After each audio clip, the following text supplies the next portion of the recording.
Are you feeling stressed because San Diego home prices keep going up and mortgage rates are rising? Well, you're not alone. Everyone's talking about it in 2025. In this video, we'll share the latest numbers from January. We'll talk about home prices, days on market, and inventory of homes for sale, and also give you some helpful tips so you can understand what's causing these changes. All right, first up, let's dive into the median sales price.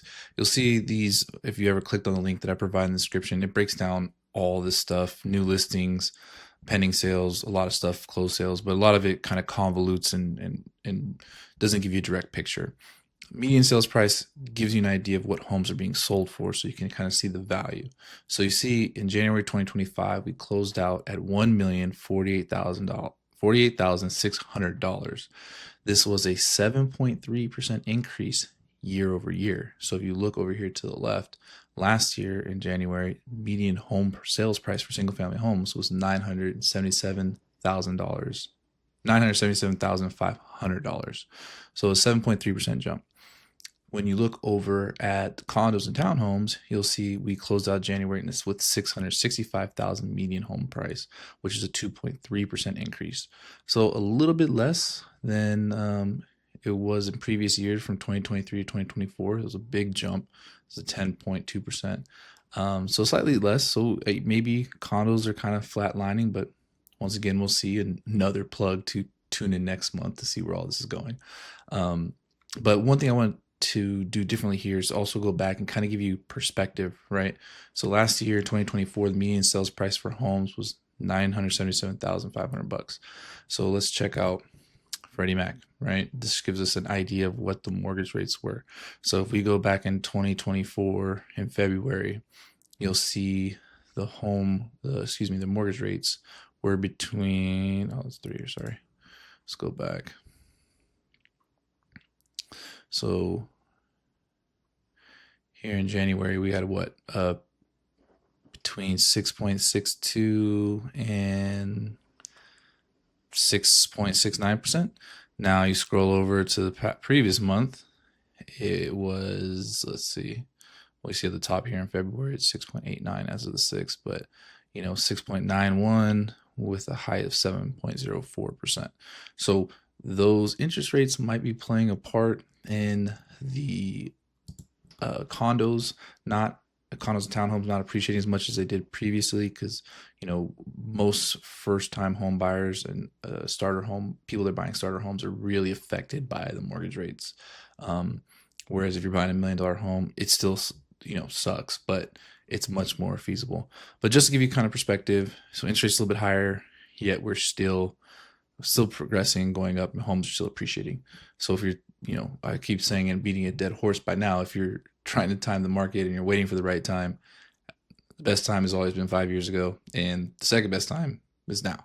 Even if you don't work with me, it's just common knowledge. I'm just trying to help you out. I don't want to see the market run away from you. So even with these higher interest rates that we've seen than we've been accustomed to in the last 5 years, we're still seeing homes appreciate. So take it for what it's worth. Next, let's go down. Average sales price. Average sales price. Don't ever look at that, because if you've paid attention to the news right now, we have, and I'll get into it a little bit later, I'll go over the cheapest home as well as the most expensive home in San Diego. That's why you don't do averages, because it kind of skews the numbers for you. But next, we're going to go over days on market. Another one that you can pay attention to here is you'll see that 2024 for single family homes, average days on market was 37 days. And today it's around 44 days. For condos and townhomes or attached, it was 33 days in 2024. And this year is in January it was 46 days. So we've seen a steady increase for January that's not normal for the month of January. So a couple things play into this, right? We just came off an election year. People are hoping that there's been a lot of promises by the president and all this kind of stuff to lower interest rates, but they're also talking about increasing tariffs, which doesn't actually lower interest rates. So I think a lot of people are hoping that the interest rates are going to go down. So we've seen the market slow a little bit. People are getting cold feet, at least from my personal anecdotal experience. We've had 2 buyers kind of get cold feet on our listing, which is not normal in San Diego. So just take it for what it's worth. Homes are staying a little bit longer than usual. People are kind of holding out, hoping. Whenever there's hope, whatever. It doesn't mean it's not a good time to sell your home.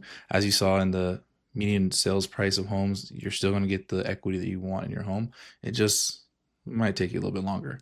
So price accordingly, make sure you get people in. One thing to take into account when you're selling your home is, although you need to get comps done, and have what the estimate what the price should be. Just remember, there's a difference between market value, market price, and what is going to be appraised value.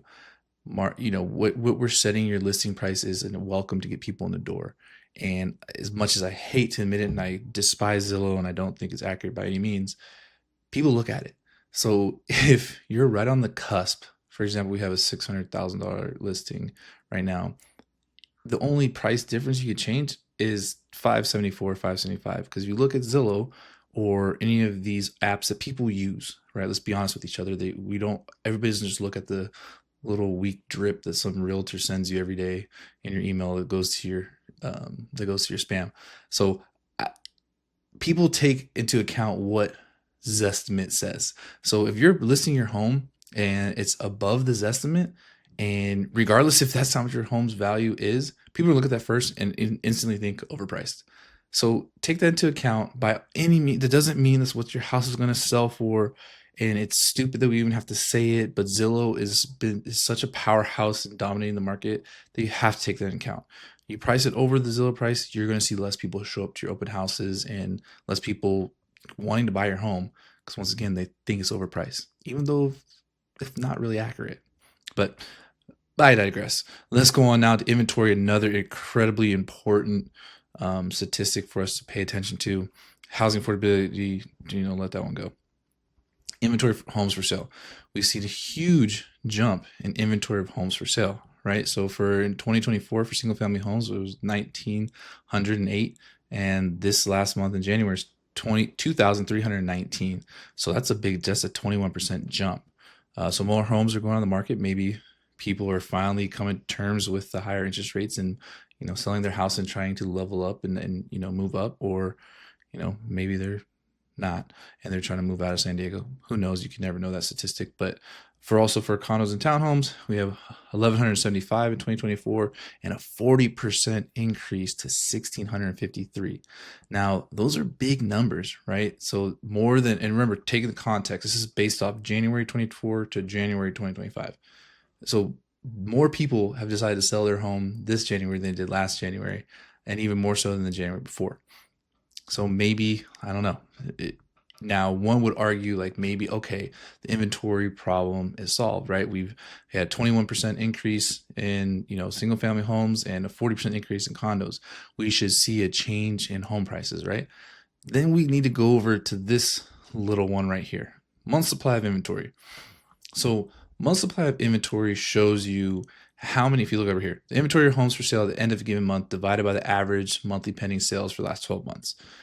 It's a mouthful, but basically what it tells you, anything below 5 or 6 is a seller's market. Anything above 6 is a buyer's market. As you can see here, we haven't had a, buyer's market since ever. Since 2013. It has consistently been a seller's market.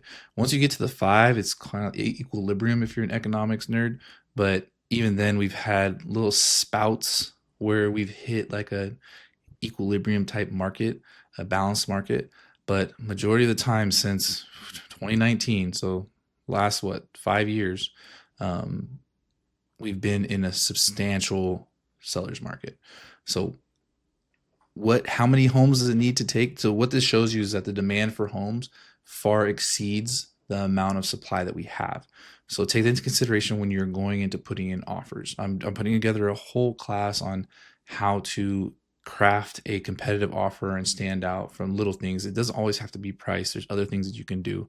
But try and if you don't work with me, force your realtor to explain to you their way of making your offer competitive, and how do they do it, and what strategies do they advise you to do based on your situation, because you're going to compete. We're the most competitive market in the United States, or one of the most competitive markets in the United States. So you have to prepare for battle.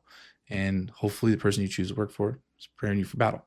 So next up, this has been a big request. People want to see the both ends of the spectrum, the most expensive and the cheapest home in San Diego. What people fail to realize in San Diego County, Borrego Springs is part of San Diego. So this month, we'll go looking back, the cheapest home for sale in San Diego County is actually a 1-bedroom, 1-bath home for 818 square feet over here in Borrego Springs. It's only $150,000.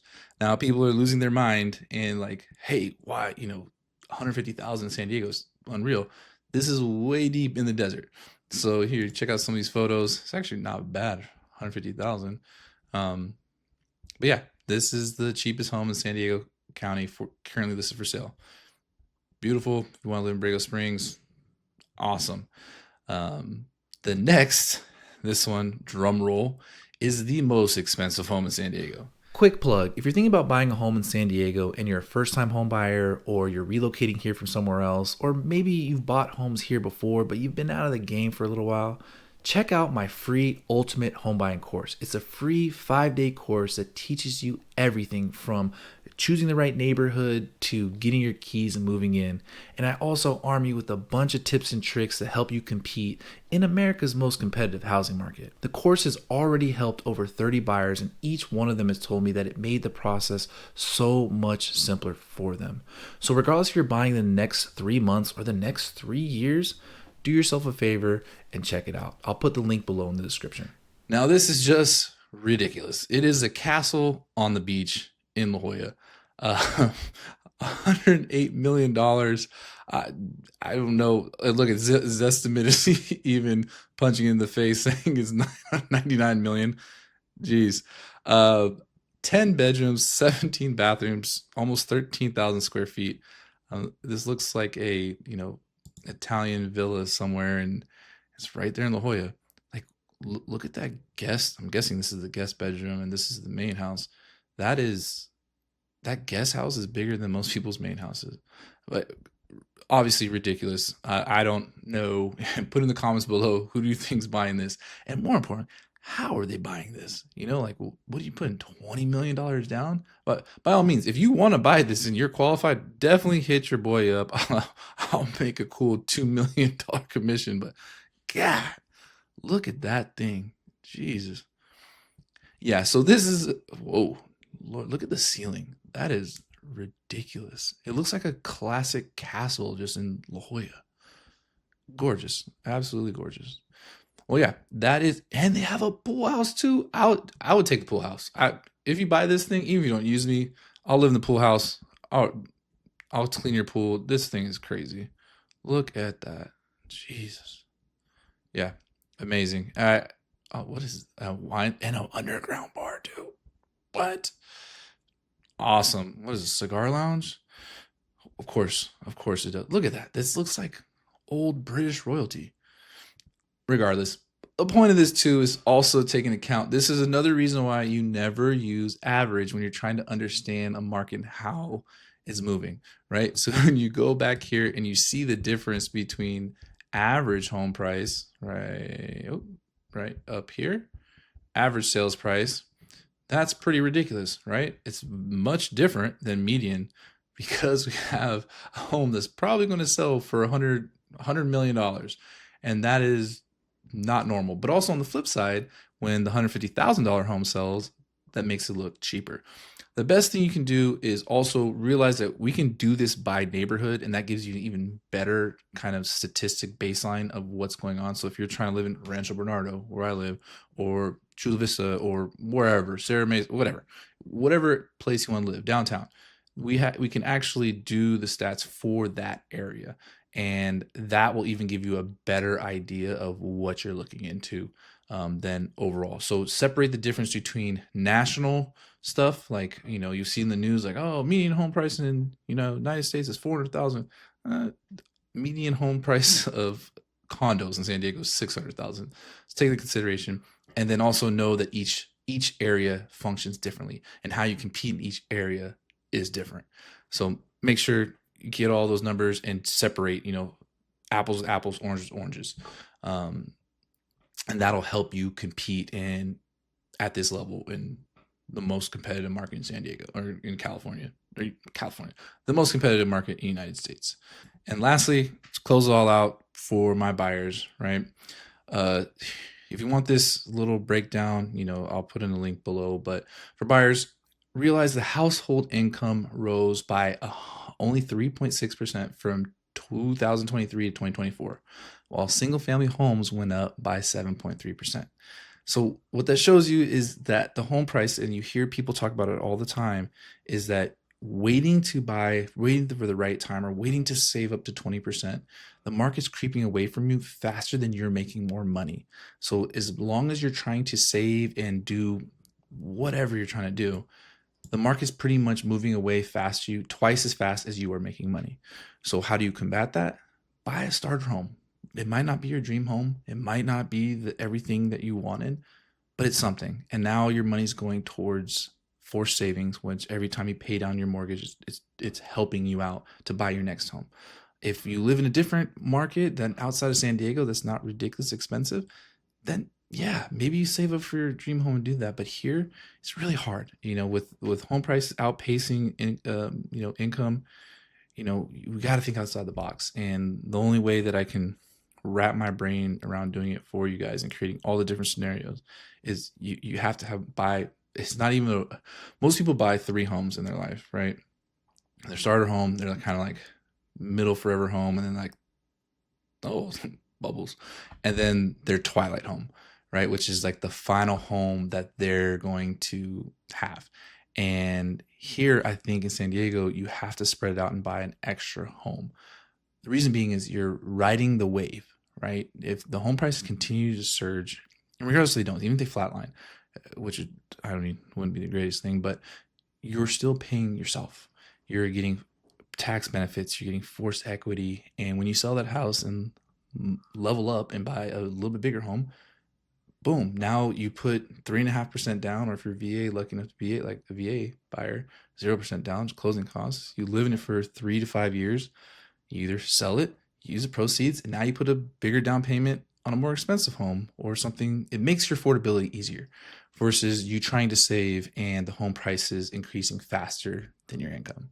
So also, if you think rates are going to go up soon, it's a good idea to lock in your rate. I always suggest all my buyers, it's the concept of one in the hand is worth two in the bush. It's better to have a rate locked and it go down and later you refinance than it is to wait and try to play the rates and then the rates go up on you. So then you're screwed. If you lock it, the worst case scenario that it gets worse and you're already locked in. Best case, it goes down and you refinance in 6 months. If you don't, worst case, the rate goes up and you can potentially be priced out of your own home that you're in escrow with. It keeps your loan rate the same, protects you from paying more every month, etc. Locking rate, you make your budget more steady, especially when experts all think that the rates will keep climbing. The reason why experts think is that tariffs and inflation are inversely correlated, meaning as more tariffs come into play, and we input more tariffs on Mexico, Canada, China, it passes on the expense to the consumer, which raises the inflation rate, which doesn't help mortgages. So there's a high chance they're going to continue to go up. I hope I'm wrong, and I hope rates come down for everybody's sake. Just economics speaks otherwise. So crossing my fingers for you, for everybody in the market, everybody that helped, but realistically, it's probably going to go up or just stay around the same. So hopefully that resonates somewhere and kicks you in your butt to go buy a home. Also realize that there are more homes on the market. So you do have slightly better opportunity than you did this time January last year. Now I want to preface that we went over a little bit with inventory, but it's still a seller's market. You have a little more buying power, but it is still a seller's market. So what does that mean? It means that you can maybe compete. This doesn't mean go out and ask for a lower price. Like I didn't mean like a lower price, like lowball offers. And lower price means asking, submitting an offer that's list price. That for San Diego for the longest time, a list price offer was considered a low price. But also negotiate stuff like 2-1 buy downs. Maybe they're going to make a comeback. 1-0 buy downs. Other strategies to make homes more affordable. might be in your wheelhouse. And even covering stuff like inspection costs and whatever home warranties. Like we try to get it covered for every single person. If not, we pay for ourselves. We have Buyers have more power than they did, but remember, it's still a seller's market. That's all I gotta say about that one. For sellers, in many areas, in many areas, homes are staying on the market a little bit longer. Obviously, like I said earlier, make sure you do it based on your market. For example, in Conto is different than, La Jolla or vice versa. And also realize the price differences. Like that $100 million home, 108 million, whatever it is going to be on the market a lot longer than say a starter home price, anything under 750. So realize that and don't get freaked out. Um, Make sure when you're selling it, your realtors isn't just listing it on MLS, that they're actually marketing it. Because remember, more eyeballs, more exposure gets you better prices and better offers on your home and better terms too. Um, if you overprice your home, kind of like we talked about earlier a little bit, it scares away buyers. And you realize that if you're the most expensive option within a 2 mile radius or in the same neighborhood, people naturally will flock to the cheaper model. Even if you have the best kitchen and the best, I don't know, crown molding, people are going to see the less dollar signs first. So make sure that you're not the most expensive house in the market, because your home will stay on the market longer.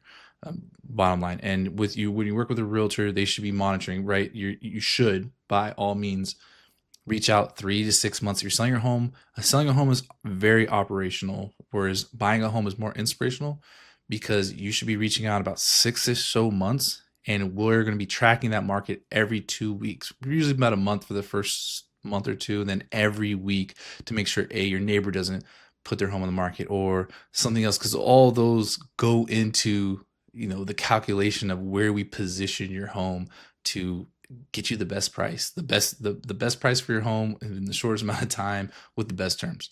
It's a whole equation. And yeah, so remember, setting a competitive price from the get-go will lead you to getting more money at the end. So if you overprice your home at the beginning, you're going to scare away a lot of people, and then you get that stench of first, something's wrong with it, right? And if you look at your neighborhood and the average days on market is 30 days and your home's on the market for 45, first thing people think, like, ugh, something's wrong with that thing. So you never want to get to that. So it's much better to price your home slightly below market value, or what Zillow too, Zestimate, to get people in the door. Because most people, when they're looking for buying a home, they're looking to buy a home. If you look on Zillow Homes, any of those sites that people use, they look, there's barometers, right? There's a little, between this minimum, maximum amount. And after you get above 600, it goes by 25,000 increments.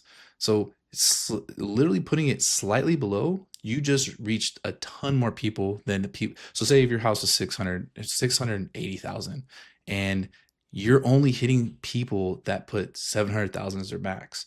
Whereas you put it at 675, slightly lower, now you're hitting all the people that are looking for homes with the max 675.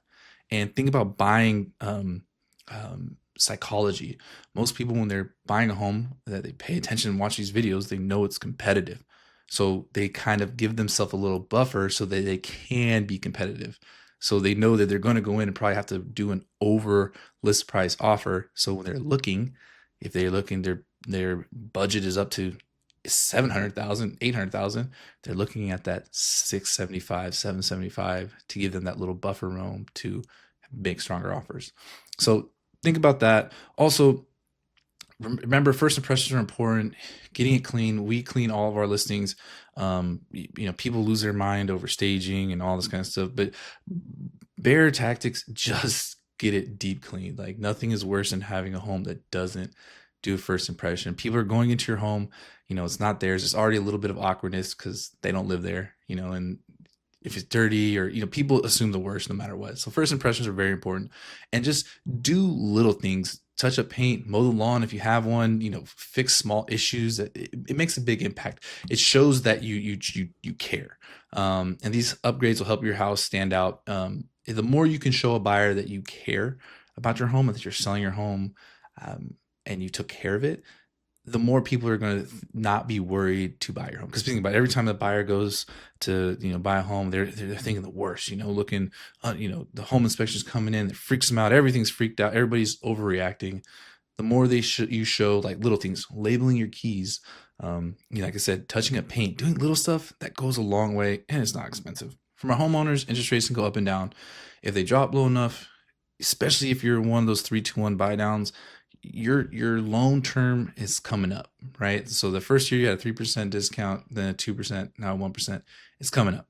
So a lot of these lenders are going to blow you up, and just make sure that whatever person, we call it the refi sharks, they're coming to call, and they'll call you from everywhere. Whatever someone offers you, just go with the original person you worked with, whoever that may be, he or she may be, and just ask them, because a lot of times there's a lot of fine lines, and these people will promise you the world, and it's tied up with a bunch of not closing costs, but essentially closing costs, whatever lender points that lenders charge you. Just double check with someone that you trust, and hopefully that's the first lender that you use, or whoever. If you need one, I got a great guy. Check out some of my videos with Jason. Freddie Mac offers up one place that I always advise people to go look is on the Freddie Mac website. It's a government ran website, so people aren't in there trying to sell you, and it basically tracks. It's the one that I showed here. I'll make it right now. It tracks the weekly averages, and you can go back and you can see, so you're not over here, listening what your sister's best friends, uncles advising you. You're actually getting factual information and seeing how the interest rates are trending. Right now, we have a slight little dip. So is it going to continue? Who knows? But at least get the best information to make your decision. And if you're working with a lender that's trustworthy, like for example, Jason, the lender that I work with a lot is also my personal lender for my homes. He has me out, and he in a tracker, and he knows, like, at this point, this is what the rates have to be to make sense for Ian to refinance. And he just tells me. Most good lenders will, especially if you have a relationship with them. So keep that in mind. As home prices rise, the amount of value in your home is called equity. I'm trying to put this in the most simplest terms because people ask me the same questions. So what you owe on your house is what you owe the bank. So say you owe $500,000 on your home, and you're a super lucky person, and your home's worth $750,000.